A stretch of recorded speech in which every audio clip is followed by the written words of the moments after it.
Terve. Mun nimi on Antti Karvanen. Mä aion testata, miten monikanavainen sisällön tuotanto ja julkaisu toimii AI-avusteisesti. Tämä nauhoite itsessään on raakamateriaalia, mitä mä voin käyttää myöhemmin ja muokata eri kielimalleilla. Tämä on niin sanotusti testi. Mä opiskelen tällä hetkellä News Innovation Leadershipia tuolla City University of New Yorkissa. On opiskellut siellä syyskuusta asti. Tämän mun opinnot siellä rahoittaa Helsingin Sanomain säätiö, jonka blogiin mä julkaisen sisältöä. Tämä on nyt sitä. Tämä on mun elämäni ensimmäinen podcast. Mä oon kerran podcastissa vieraana. Mä en ole hirveästi nauhoittanut omaa tekemistä, mikä tuntuu lähinnä pelottavalta. Mutta se jotain pelottavia asioita pitää tehdä, että saa testattua asioita. Alkuun pari sisältövaroitusta. Mä en ole toimittaja, enkä oikeastaan missään määrin sisällöntuottaja. Mun tausta on designissa, tekissä, median konseptisuunnittelussa ja tällä hetkellä on vastaan tuotekehityksessä tuolla A-lehtien medialiiketoiminnassa. Mua kiinnostaa journalismi, varsinkin sen digitaaliset olomuodot juuri tässä ajassa ihan valtavasti, koska samaan aikaan kun sen omat perinteiset liiketoimintamallit, eli puhdas klikkijournalismi on vaarassa. Journalismi itsessään on musta palaamassa sinne perustehtävien ja kilpailukykytekijöiden pariin. Tällä hetkellä mediat meillä ja muualla on herännyt siihen, että säilyttääkseen ja varsinkin kasvattaakseen liiketoimintaansa, niiden on aidosti panostettava merkityksellisyyteen ja sitouttavuuteen sen yleisön elämässä. Mä oon rakentanut digitaalisia mediapalveluita yli 10 vuotta ja mua on aina kiehtonut sisällön monikäyttöisyys. 10 vuoden aikana ollaan oikeastaan tultu siitä, että mietitään miten printtilehden sisältö saadaan toimimaan mobiililaitteissa, SEO-optimoinnin kautta sosiaalisen median repurposointiin ja koosteartikkeleihin ja evergreeneihin. Pahoittelen näitä anglismeja, eli SEO-optimoinnilla tarkoitan hakukoneoptimointia, että se löytyy hakukoneesta eli Googlesta.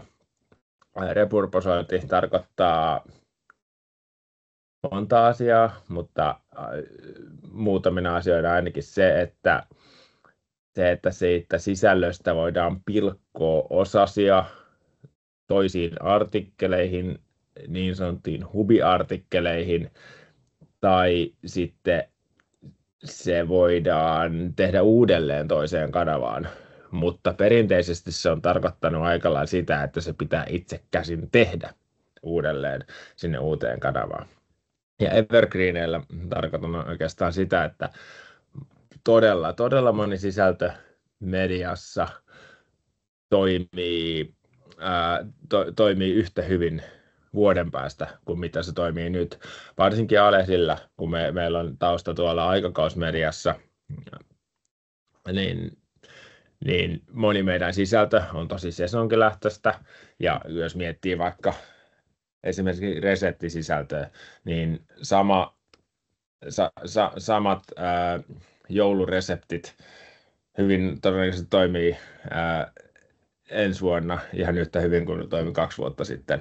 Joten sen takia meillä on tosi tärkeää huolehtia sitä sisällöstä niin, että 3 vuotta tehty sisältö ja siihen käytetyt resurssit palvelee meitä muutaman vuoden päästäkin, koska oikeastaan se on ainoa tapa, millä tehdä suomenkielisestä sisällöstäkin kannattavaa, sisällön tuotannosta kannattavaa. Niin tai näin. Ainoa on se lähdemateriaali. Lähdemateriaali on tosi usein sama. Se on artikkeli. Otsikolla alkava, ingressillä jatkuva, usein kainalojuttuun päättyvä sisältöpaketti, missä on välissä yleensä sit tekstiä ja kuvia, noin niin kuin insinöörimäisesti pilkottuna. Sen takia mä halusinkin lähteä kokeilemaan tätä vaikeampaa tapaa, eli podcastia. Koska mä itse näen sen, että podcast kaikessa hirveydessään on ehkä se persoonallisin tapa tehdä sisältöä. Se on vaikeimmin kopioitava ja se antaa eniten mahdollisuuksia virheille ja sitä on väittääkseni vielä kaikista vaikein kopioida.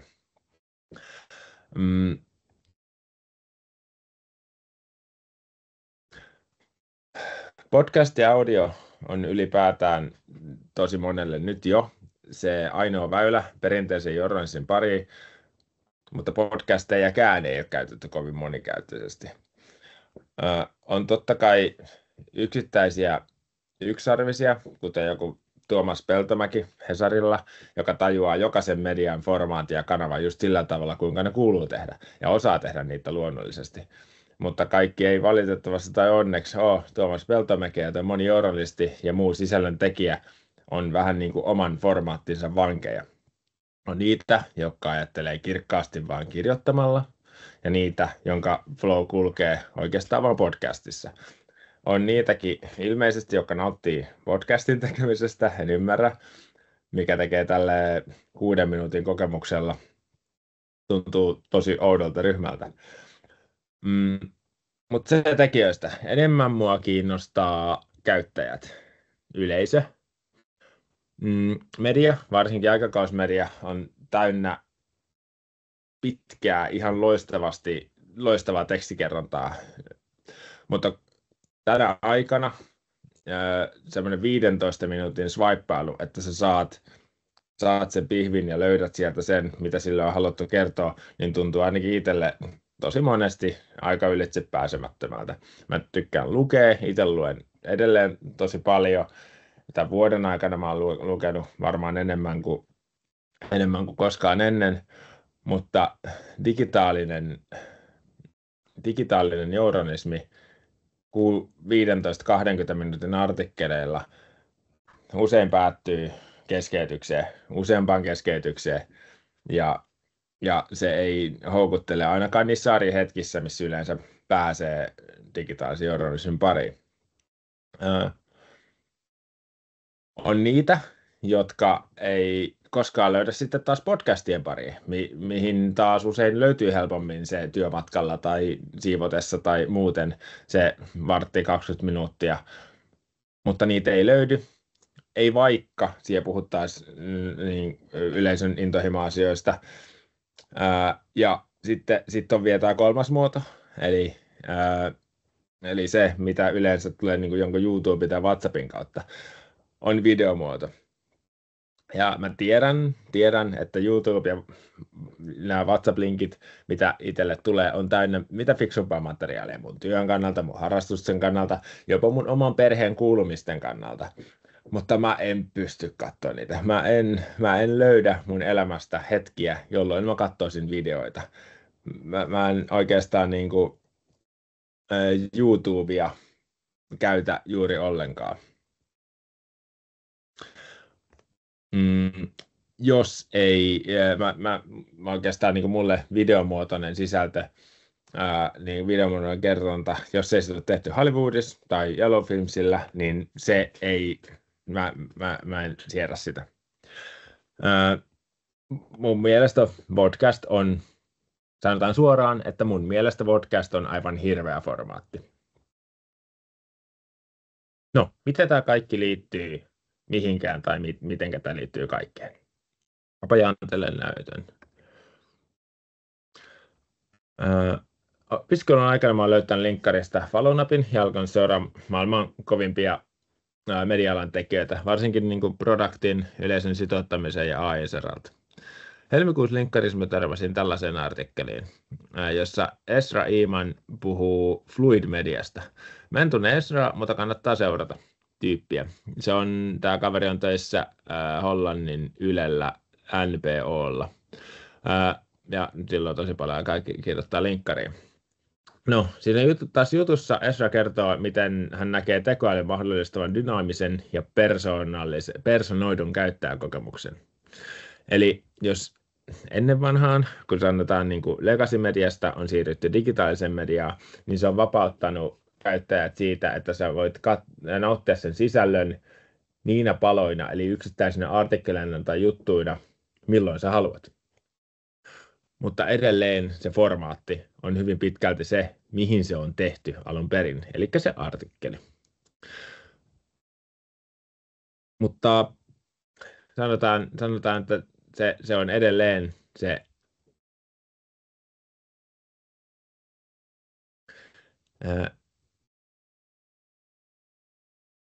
Ezra Eman on sitä mieltä, että tekoäly pystyy toteuttamaan tämän sisällön tekemisen personoidusti ja ilman hirveän suurta tuotantokoneistoa sen taustalle. Eman sanoi, että ammattimaista sisältöä pystyy luomaan kuka vaan ilman, että vaiheeseen tarvitaan omien alojensa ammattilaisia. Ei ehkä ihan vielä täydellisesti, mutta tulevaisuudessa. Ja sitä mä nyt tässä testaan. Eli Fluid Median käsite on aika laaja. Se, miten mä ymmärrän sen, on se, että originaalisisältö, on se sitten missä muodossa tahansa, pudotaan partikkeleiksi, tarjotaan yleisölle niissä muodoissa, missä yleisöt on valmiita sen sisällön kulloinkin nauttimaan. Se voi olla päivittyvä uutinen, se voi olla keskustelubotti, tai voi olla itse uutisvirta. Se voi oikeastaan olla mikä vaan ilmenemismuoto, mitä voi kuvitella. Ja tämä mun kokeilu tässä on semmoinen mun tulkinta fluid contentista, eli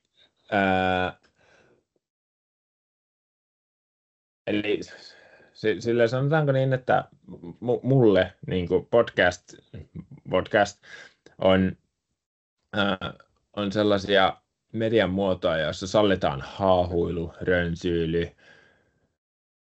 Sitten kuunnellaan, se liittyy ehkä siihen käyttämistapaan, että mä väitän, että kuuntelija ja katsoja ei itsekään ole kovin keskittynyt niin kuin 100% silloin, kun ne kuuntelee podcastia, että kukaan ei mene sohvalle, laittaa luureja korvaan ja keskity vain siihen, mitä se silloin tekee silloin, kun se kuuntelee podcastia. Toisin kuin tehdään artikkelien kanssa. Podcastissa sallitaan sellainen pieni poukkoilu. Jos sä koitat tehdä podcastista, jos sä otat podcastissa vaikka transkriptin, niin kukaan ei lue sitä. Sitä ei, niin kuin, se ei ole medialle luonnollinen tapa käyttää sitä, jos sä luet podcastin, niin se on aivan kamalaa. Mutta tämä, mitä mä yritän tässä on se, että tässä tulee semmoinen suurin piirtein kuunneltava tai katseltava kokonaisuus tästä podcastista, ja sitten sen jälkeen sitten voisi AI:n avulla muotoilla, promptaamalla lähes, sanotaan, että testin takia mä koitan tehdä tämän lähes koskematta tähän niin, että tästä tulisi hyvin muotoiltu, journalistisesti järkevä artikkeli. Ja tämä on ehkä se asia, mitä Eman ja muutkin puhuu nyt sisällön muodostamisesta ja tekemisestä tulevaisuudessa, että sisältö on massa jotain. Siinä on jotain originaalia, siinä on jotain turhaa, se voi olla niin kuin pieteetillä tehty kokonaisuus, tai sitten se voi olla tämmöinen möhkäle, niin kuin tämä video on. Ja siitä sitten sitä voi hyödyntää monella eri tavalla. Mä voin jaan uudestaan näytön. Tässä on pari esimerkkiä siitä, mistä Eman puhuu. Perplexity on monelle jo tuttu tuote, mutta sitten jos miettii, että miten tämä toimii. Tämä perustuu siihen, että tämä tekee monista sisällöistä yhden kokonaisuuden, ja tämä käsittelee internettiä ja maailman sisältöä niin kuin ne olisi fluidia, ne on niin kuin lähdemateriaalia tälle.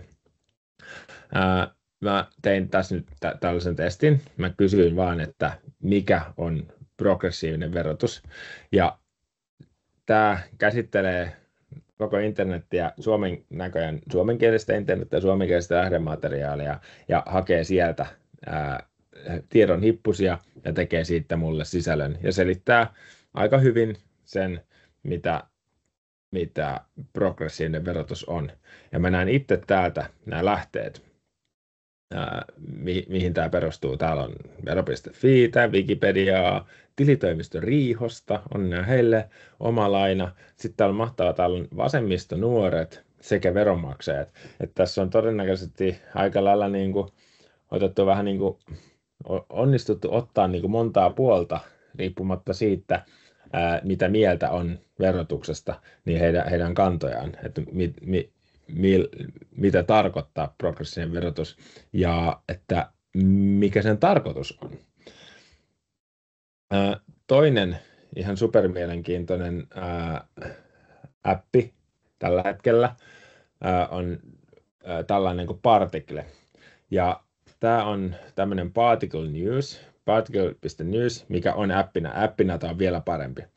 Eli tämä esimerkiksi nyt koostaa 166 artikkelista yhden artikkelin, jossa tässä nyt kerrotaan siitä, kun Taylor Swift osti omat oikeudet takaisin omaan musiikkiinsa. Niin se koostaa 166 artikkelista tämmöisen 5 bullet pointin listan. Ja kertoo, mistä se artikkeli kertoo.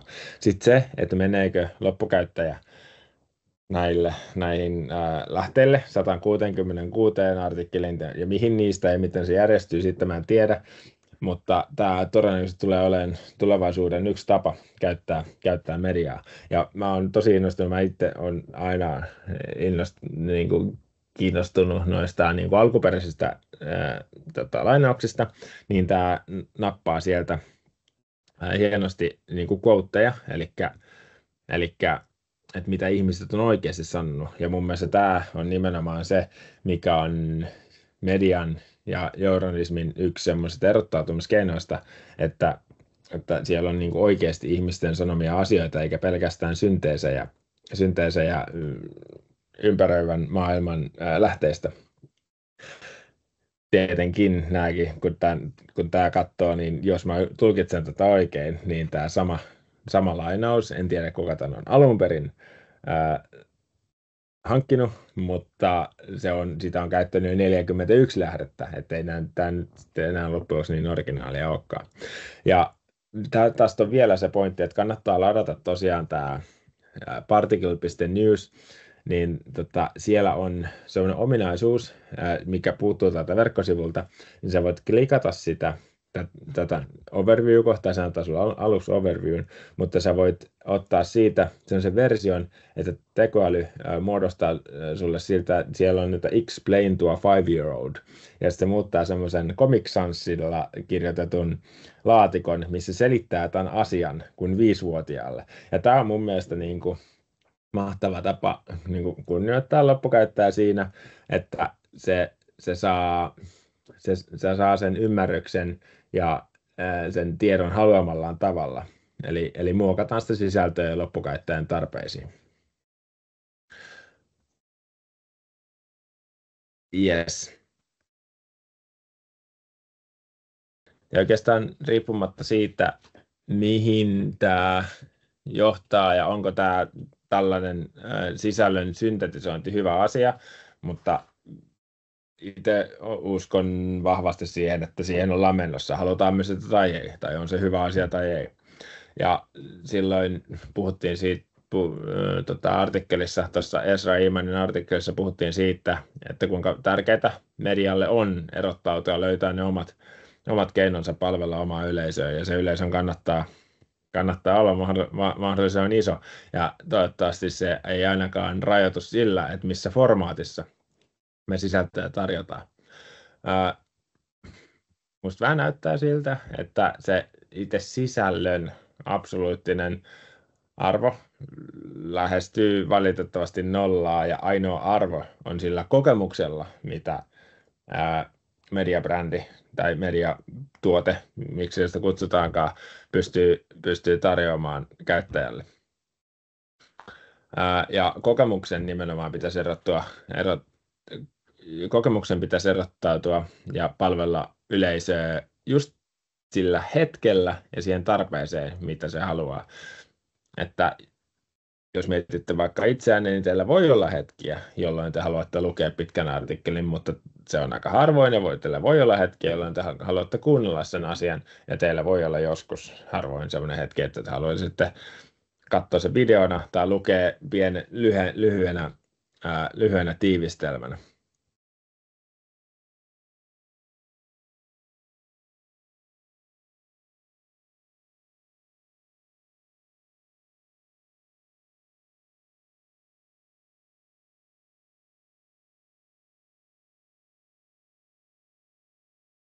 No niin, ja tuossa oli nyt oikeastaan, ja tässä on nyt oikeastaan se asia, minkä mä toivon, että mä pystyn promptaamalla skippaamaan tuossa itse blogitekstissä. Se voi olla siellä, mikäli tekoäly sen näkee, miten mä promptaamalla sen sinne haluan, sellainen pohjustus tänne artikkelille. Mutta tämän itse blogiartikkelin, mitä mä koitan tästä videosta repurposoida, niin sen aiheena on se, että miten ja millä tavalla tällä koulussa on käsitelty tekoälyä oikeastaan tämän koko lukuvuoden aikana. Ja se lähtee siis tästä kohdasta. Ja kohdassa 26 minuuttia, että aika pitkä pohjustus. Lähes Petteri Sihvoismainen suoritus. Joo, eli lukuvuoden aikana tekoälyyn keskittyviä luentoja on ollut 5 kappaletta. Se on eniten. Se jakaa ykköspaikan strategialuentojen kanssa. Mutta sekä strategialuennoilla että muillakin luennoilla, niin mä en muista heti yhtäkään luentoa, jossa ei olisi tekoälyä jollain tavalla mainittu. Se vaikuttaa tällä hetkellä operatiivisiin, tehokkuuteen, sisällöntuotantoon, se vaikuttaa joka ikisen strategiseen päätökseen jollain tavalla, mitä mediassa tehdään. Se tehdään joko semmoisia päätöksiä, että tekoälyä ei käytetä, tai sitten mietitään niitä parhaita tapoja, että kuinka se tukee tätä aihetta. Meidän koulussa on hienoa, että siellä on eri kokoisia ja teknisesti erilaisilla valmiuksilla varustettuja mediataloja. On erilaisia liiketoimintamalleja, on kasvavassa määrin ja merkitykseltään kasvussa oleva reader revenue, eli digitaalisilla tilauksilla pyöriviä medioita, on sillä perinteisemmällä digitaalisella liiketoimintamallilla, eli mainosrahoituksella toimivia, ja mikä perustuu sitten noiden sivulatausten maksimointiin, ja sitten non-profitteja, jotka sitten jotka Amerikassa varsinkin on näitä paljon, ja niillä ne tehokkuusvaateet on aivan yhtä kovat kuin kaupallisellakin medialla. On ollut tyyppejä, jotka on ensimmäistä kertaa niillä workshopeissa käyttänyt tekoälyä, ja sitten on niitä, jotka on jo julkaissut omia tekoälytuotteitaan, sellaisia medioita. Me ollaan puhuttu paljon siitä, mitä tekoäly on ja mitä se ei ole. Ja kieltämättä ekat parit luennot me käytettiin, ja syksyllä me käytettiin tosi paljon aikaa siihen, että puhuttiin käytön eettisyydestä ja vastuullisuudesta. Ollaan puhuttu hallusinoinnista, on puhuttu erilaisista biaksista, eli harhoista, mikä on bias? No, biaksista, eli siitä oikeastaan sitä maailmankuvasta, mitä tekoäly edustaa. Siellä kuitenkin aika vahvasti on porukka päätynyt siihen tulkintaan, mikä on varmaan tosi oikea, että siellä painottuu tämmöinen niin kuin angloamerikkalaisen, varmaan osittain valkoisen miehen maailmankuva, ja se niin kuin sanotaan, kun se kuitenkin pääosin kalifornialaisia yrityksiä ne on, niin se on tekijöidensä näköistä yleensä ne vastaukset, mitä sieltä saa.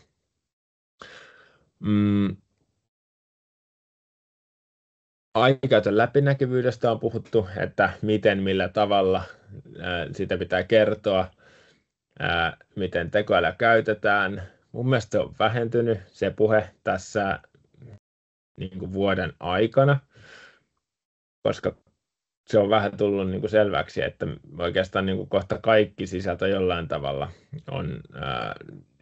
tekoäly on vaikuttanut siihen. Kukaan ei oikeastaan niin kuin puhtaasti tekoälyllä luotua sisältöä ole siellä hirveästi kelannut, mutta kyllä siihenkin varmaan niin kuin jollain tavalla ollaan menossa mediassa kuin toisessa, ainakin testien kautta. Ja kaikki tämä on valtavan tärkeää käydä läpi journalistipomoille, niin jolle se kuitenkin se vastuullisuus ja oman työn integriteetti on tosi tärkeää. Ja ainakin tuossa omassa luokassa se kaikille tuntuu olevan. Sitten on puhuttu johtamisesta, tekoälystrategian luomisesta, joka ei oikeastaan eroa millään tavalla perinteisestä strategiatyöstä. On kyse siitä, mikä erottaa organisaation kilpailijoista ja sitten pitää miettiä sitä visioa, mitä kohti ollaan menossa. Totta kai sillä erotuksella, että tekoälyn hyödyntäminen vaatii osansa resursseista, on se sitten olemassa olevia tai sitä varten hankittuja. Mutta sitten oikeastaan paras osa on kyllä kuitenkin ollut se niin kuin Gen AI:n mahdollisuudet, mitä se voi tuoda pöytään. Eli teoriasta puhuttiin paljon, koitin käydä sen läpi äsken, mutta sitten loppujen lopuksi onhan se, kyllähän kaikki haluaa tietää, että mitä sillä pystytään tekemään, mitä siistiä sillä pystytään tekemään, toki vastuullisesti. Eka on oikeastaan, ja sitten silleen se niin kuin oma fiilis on se, että mitä on oivallus ja semmoinen tullut siinä, että toi mahtava asia siinä on, että teknologisten kyvykkyyksien demokratisointi on tapahtunut tässä niin kuin oikeastaan aika nopeasti. Et meillä oikeastaan kaikilla on loppujen lopuksi aika pikkurahalla pääsy siihen maailman parhaisiin kielimalleihin. Oot sä sitten New York Times, Yle, oot sä A-lehdet, tai sitten sä voit vaikka olla freelancer, niin me kaikki käytetään oikeastaan pohjimmiltaan samaa kielimalleja, ja on se sitten niin kuin OpenAIn tekemä tai OpenAIn, Googlen tai Anthropicin tekemä, niin ne on samat kielimallit, mihin se teknologia perustuu, ja se oikeastaan niin kuin promptaamalla ja käyttämällä niitä malleja, niin me sitten saavutetaan ne tehokkuuden lisäykset tai laadun parannukset tai mitä ikinä. Siksi on mun mielestä tosi kiinnostavaa seurata, mihin muu medialla tekoäly hyödyntää koko ajan, koska meidän teknologia ja periaatteessa pohja perustuu kaikilla samaan. Ja niin suurin piirtein puolet siitä ajasta, mitä me ollaan tekoälyä käsitelty, se on ollut oikeastaan työkalujen esittelyä, testaamista ja tuloksista keskustelua. Me ollaan käyty läpi käytännön vinkkejä, mihin tekoäly voi perinteisessä mediassa käyttää. Siellä on se otsikointi, on kääntämistä, on semmoista keep asking -periaatetta, että vähän niin kuin me ollaan saatu joku vastaus, me ollaan saatu joku suunta johonkin, vaikka lähteen kanssa, ja sitten kysytään niin kuin vaan useammin, että minkä takia, ja mennään pidemmälle siellä niin kuin lähteiden viidakossa. Sitten miten porukka käyttää sitä editointiin, miten saadaan yhteenvetoja, ja sitten hyviä esimerkkejä prompteista, jolla hakee hyviä näkökulmia. Ja se periaatteessa sitten on käyty läpi se niin kuin hyvän promptin rakenne, joka on varmasti levinnyt, tähän on varmasti niin kuin monta viisautta ja monta oppia, mutta se perinteinen, että sulla on persona, että sä ikään kuin kerrot tekoälylle, että kuka sä oot ja mitä osaamista sulta odotetaan, kerrotaan konteksti, mitä ollaan tekemässä. esimerkiksi ollaan muokkaamassa videomuotoisesta podcastista blogiartikkelia ilman alustusta ja mennään suoraan pihviin. Sitten sä pyydät siltä faktisesti sen, että mitä sen pitää tehdä, ja sitten voit antaa esimerkiksi esimerkkejä. Tämä on se semmoinen perinteinen niin kuin promptin anatomia, mutta tuokin varmasti kehittyy ja voi olla jo tänä päivänä voi olla fiksumpia promptivinkkejä tullut, koska mallit on kehittynyt. Sitten oikeastaan tämän jälkeen voitaisiin hypätä siihen, mitä me ollaan oikeasti siellä tehty. Ja mullakin oli niin, että mä tein koulun kurssilla mun ensimmäisen, odotas meidän tälle taas näyttöä, mun ensimmäisen Custom GPT:n. Ja Custom GPT on siis näitä,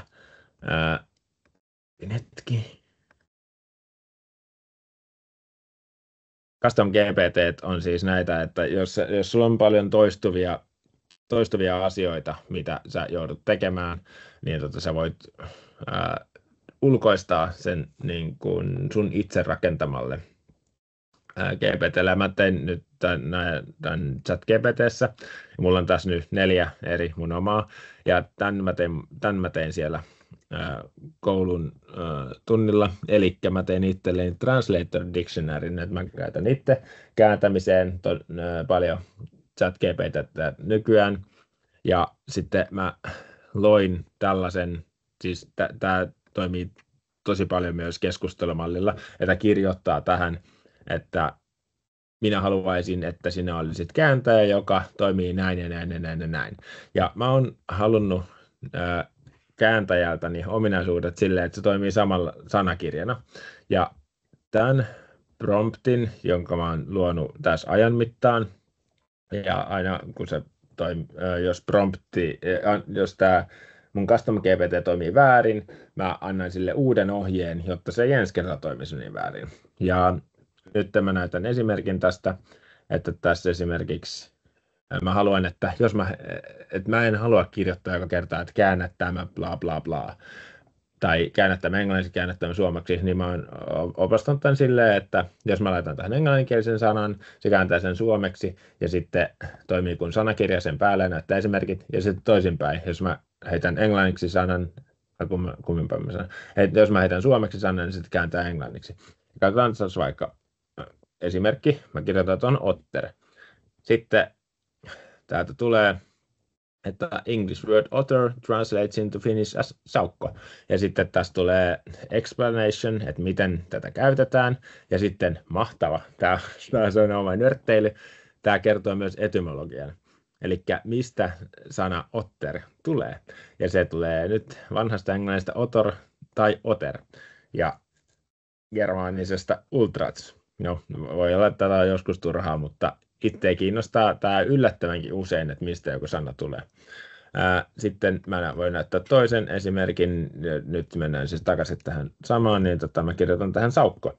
Niin sitten se kertoo saman asian, että se kääntää sen otteriksi, ja sitten tähän tulee etymologia, että mistä taas sana saukko tulee. Niin tämä on mulle ollut sekä hyödyttävä että huvittava tapa käyttää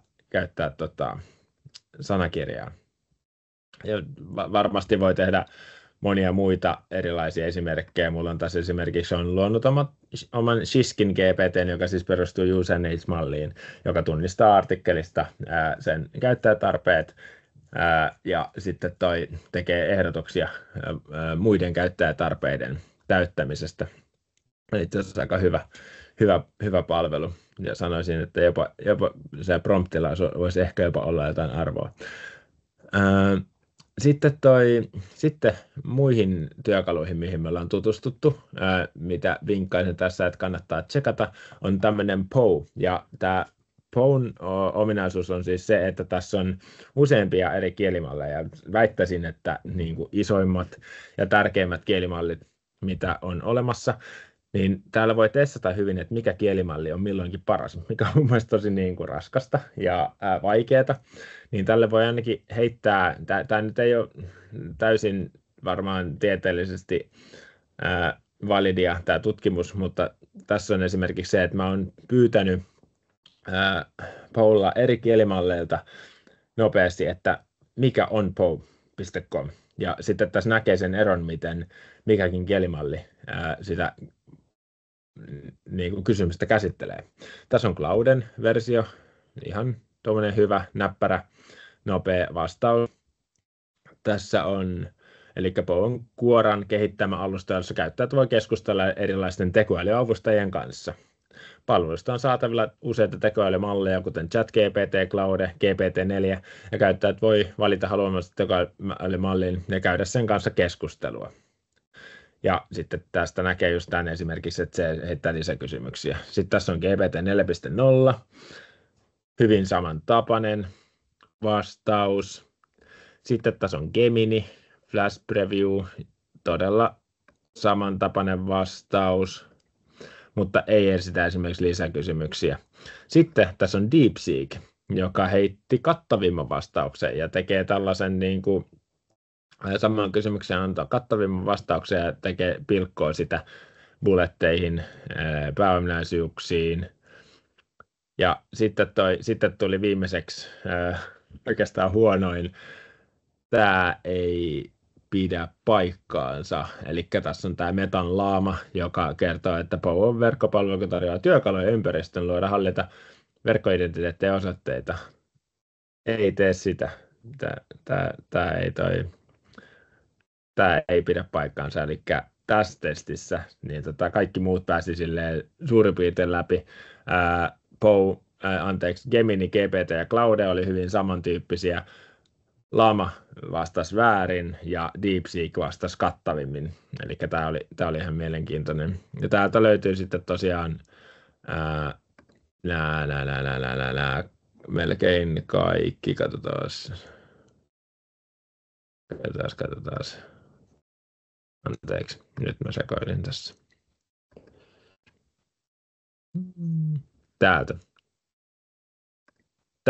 Täältä löytyy niin kuin kaikki kielimallit, mikä sitten täällä on myös niin kuin kielimalleista eri versioita, eli tässä on 3.5 Clauden Sonetti 4, sitten täällä on Grok, jota mä en tykkää käyttää, ja sitten muita, mutta tässä on myös hyvä se, että tämä pystyy vertailemaan eri versioita kielimalleista. Sitten seuraava homma, mitä me ollaan käyty läpi, on tämä Notebook LM. Ja Notebook LM on mun mielestä, tämä on kaikista niin kuin, voi olla tulevaisuudessa merkittävin tapa journalistille käyttää, ainakin jos tekee jotain tutkivaa journalismia tai vähänkin kunnianhimoisempaa kuin klikkijournalismi. Mä siis testasin tätä asiaa jo ja mä näytän teille, mitä mä tein. Mennään vielä taaksepäin. Eli Notebook LM on semmoinen työkalu, joka mun ymmärtääkseni tekee niin, että sä voit antaa sille lähteitä. Sä voit antaa sille 50 lähdettä ja se osaa tosi hyvin pitää erillään sun antamat lähteet ja sen kielimallin omat tiedot ja ei sekoita niitä keskenään. Ja sä voit keskustella sun omien lähteiden kanssa ja kehittää siitä, mitä ikinä sä haluatkaan kehittää. Ja mä tein itse asiassa tätä, nyt mitä mä tässä teen, on podcast, mitä mä ajattelin muuttaa blogiksi, mutta mä tein jo tätä ennen tuossa toissapäivänä pienen testin.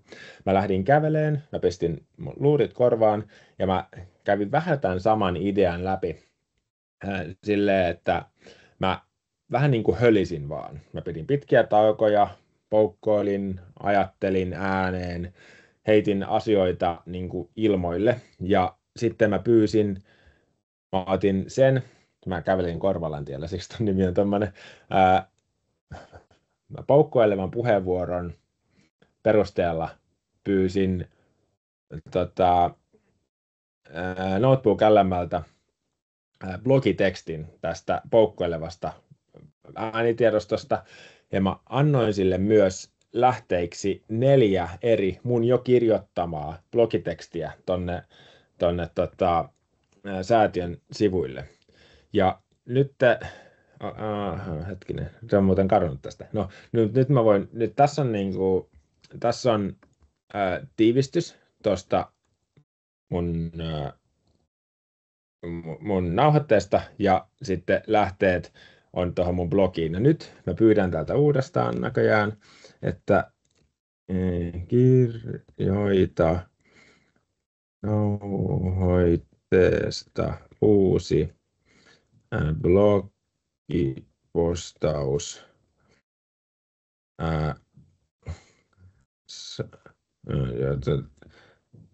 Kirjoita se minun tyylillä.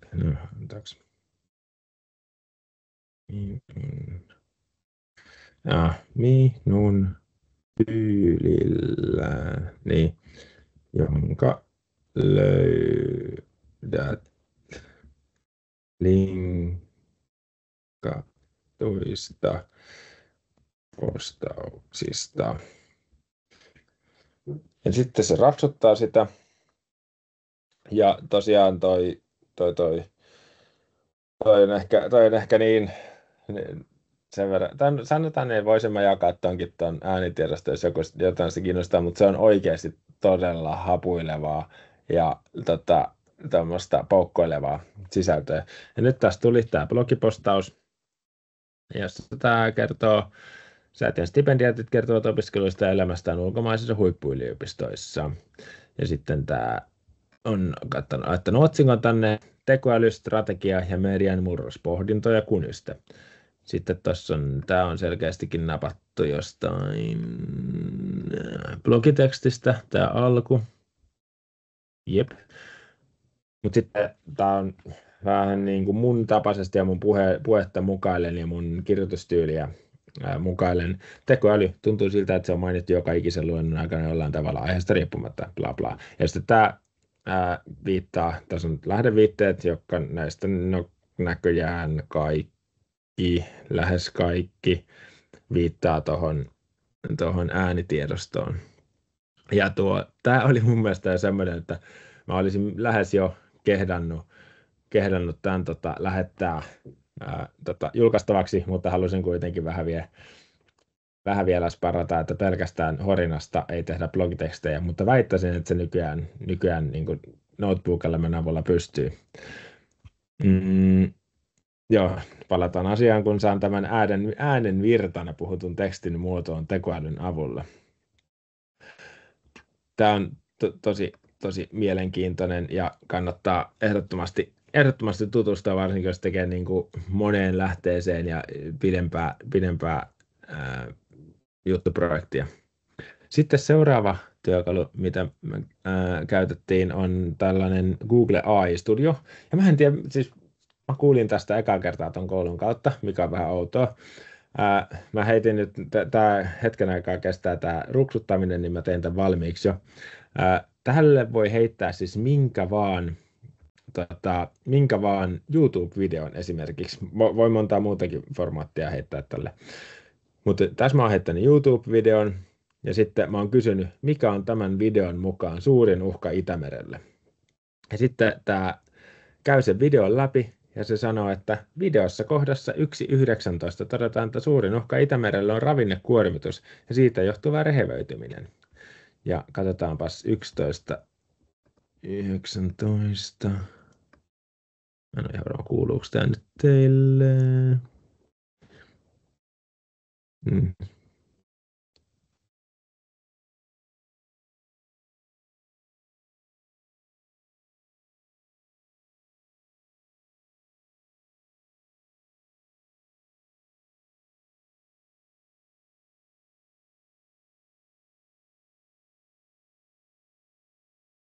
Ja mun mielestä on niin kuin mahtava siinä, että miettii, että miten paljon aikaa menisi tossa, jos tollaisen tiedon etsisi tuolta videosta. Ja mä voin ihan oikeasti sanoa, että mä en tiennyt, että tuossa videossa puhutaan edes uhkista Itämerelle, mutta se nyt on aika ilmiselvää, jos tämän videon on julkaissut siis Suomen ympäristökeskus. Suomen ympäristökeskus, niin totta kai se on selvää, että heidän tutkijansa puhuu uhkista Itämerelle, mutta tämä on tosi tehokas työkalu tähän tarpeeseen. Sitten oikeastaan se seuraava työkalu, mitä mä esittelen tässä, on tämmöinen kuin letterly. Tästä tuli oikeastaan tämä idea tähän postaukseen ja tähän, mitä mä halusin testata, on, että tälle voi sanottaa, tämä on appi, jolle voi sanottaa asioita, voi niin kuin höpistä asioita, ja tämän tarkoitus on nimenomaan tehdä siitä järkevää tekstiä, eli Your Voice, Magic ja Amazing Text, mutta tämä ei toiminut mun käytössä tähän tarkoitukseen. Mä testasin, tein tällä semmoisen 5 minuutin testin, ja se ongelma on siinä, että sä et pääse itse siihen promptiin käsiksi. Jos sä tietäisit täysin alun perin, mitä sä oot tekemässä, ja et löpise sinne ylimääräisiä ja omias, niin sitten tämä toimisi. Mutta ainakin tässä mun niin kuin formaatissa ja tavassa tehdä asiaa, jota mä toivon, että tämä testi todistaa oikeaksi tai vääräksi, on se, että mä voin välillä puhua asioita, jotka ei yhtään liity tähän asiaan, ja jotka mä myöhemmin haluan niin kuin kontekstista riippuen ottaa mukaan tai en, niin tämä letterly on semmoinen, että sä et pysty niin kuin tommosia valintoja tekemään ja ohjaamaan. Joo, mutta tämä oli tosi mielenkiintoinen ajatus, ja tässä on tämä idea, että vielä, onko se tässä, niin, että sä pystyt niinku tekemään puheesta strukturoitua tekstiä, X-postauksen, mailin, viestin, to-do-listan, ja tämä on mun mielestä se idea. Tässä on mielestäni hyvin ajateltu sitä ideaa, että voisi olla niin kuin fluid, että teksti on vähän niin kuin fluid contenttia, josta sä voit sit muodostaa näitä eri tarpeisiin. Että se sun originaaliteksti mun mielestä tässä tapauksessa ei ole edes tarkoitettu julkaistavaksi. Ja se on osittain tämä, mitä mä itsekin keläilen. Paljon näistä työkaluista, mitä mä esittelen, tuli yhdellä luennolla. Meillä oli tämmöinen tyyppi kuin Jeremy Kaplan, jolla on tällainen blogi kuin Wonder Tools. Ja ihan tästä mä katson, niin joo, hän on 5 vuotta julkaissut tätä jo. Mä en nyt muista, koska ChatGPT, että nämä chattiin pohjautuvat kielimallit tuli. Saattaa olla, että Jeremy on ollut vähän aiemmin liikkeellä. Ja Jeremy on siis ihan tuolla Kunyssä töissä ja tutkii koko ajan näitä uusia journalismin työkaluja. Tämä kannattaa ehdottomasti ottaa seurantaan, oli itselle uusi. Tämä käy läpi oikeastaan viikoittain, joskus parikin kertaa viikosta, että tulee hyviä postauksia siitä, minkälaisia uusia työkaluja tekoälyn puolelta on tullut. Ja Jeremyn veikkaus ja ennuste oli siinä, että nyt kun ollaan seurattu, ja oli hänenkin esimerkkinsä paljon näitä isojen yritysten, näitä niin kuin OpenAIin, Anthropicin ja varsinkin Googlen tuotteita, mutta hänen oli sitä mieltä, että tuommoiset letterlyn kaltaiset työkalut, jotka on tiettyä spesifiä tarvetta varten, niin että ne tulee niin kuin olemaan vuoden päästä johtavassa asemassa siitä, että miten tekoälyä käytetään ja miten näitä työkaluja tehdään. Että on paljon itsekin keskustellut siitä, että kuinka järkevää mediatalojen on itse kehittää noita omia tekoälysovellutuksiaan, koska joku tekee sen todennäköisesti paremmin ja todennäköisesti huomattavasti halvemmalla hetken päästä, kun ne tekee sen, keskittyy vaan siihen yhteen tarpeeseen, ja sitten se kohtaa jokaisen käytössä niin kuin 20 tai 200 kuukaudessa, riippuen mitä se tekee. Totta kai tähän disclaimeri sille, että silloin jos mediatalo haluaa niin kuin omaan sisältöön ja pelkästään omaan kamaansa, esimerkiksi omaan vektoritietokantaan perustuvaa työkalua, niin silloin siinä on monta syytä, minkä takia se kannattaa tehdä itse. Mutta kannattaa tosiaan seurata tätä ja tämä tekee sitten omia työkaluja tai käyttää kolmen osapuolen työkaluja. Täältä saa varmasti hyviä ideoita siihen, mihin tekoälyä voi hyödyntää ja mihin päin se on menossa. Yes. No tässä oli tiivistettynä se, että mitä on niin kuin tekoälyn käytöstä itse saanut tuon kouluvuoden aikana. Ja sitten viimeisenä vielä mä haluan näyttää teille esimerkiksi, niin, meillä oli se, että totta kai kun tuossa koulussa on siis lopputyö, mitä mä nyt tein viimeiset 3 kuukautta sillä aika intensiivisesti, niin meitä ihan rohkaistiin, että käyttäkää tekoälyä, mutta olkaa tosi avoimia siitä, että miten te käytätte. Itse käytin tosi paljon lähteiden etsimiseen, että sanotaan, mä oon itse kun joskus aikanaan teki gradun, mulla oli muistaakseni niin kuin 3 validia lähdettä tai 3 kirjaa, mitä mä käytin, ja ei siitä oikeastaan niin kuin, paljon, pistää sitä välillä pois, niin oikeastaan joku 3 kirjaa ja muutama artikkeli, minkä pohjalta tein gradun. Mä uskon, että tämän niin kuin lopputyön, sen nimi on Capstone Project, eli se ei nyt se ei niin kuin varsinaisesti ole mikään gradu, mutta Capstone Project, joka itse tein yleisen sitouttamisesta, siitä myöhemmin, varmasti myöhemmin sitten seuraavissa postauksista, sitten kun se on edennyt vielä tarkastukseen ja näin, niin se on hyvä, että nämä löpinät varmaan tipahtaa pois sitä tekstiversiosta, koska tämä on nyt, unohdin mitä mun piti sanoa. Mutta joka tapauksessa niin, siis lähteiden määrä oli valtava. En tiedä edes sitten paljonko oikeasti luin materiaalia, mutta totta kai lähdeviitteet on sitten lopputyössä kunnossa. Niitä on kymmeniä. Mutta se, että kuinka paljon pystyy niin kuin Deep Researchin avulla ristiin lukemaan ja ristiin sparrailemaan keskenään eri lähteitä, kun koittaa muodostaa sitä omaa näkemystään niin kuin mun tapauksessa yleisön sitouttamisen historiasta ja miten ollaan tultu tähän päivään. Ja väitän, että oma niin kuin perspektiivi siitä, miten toi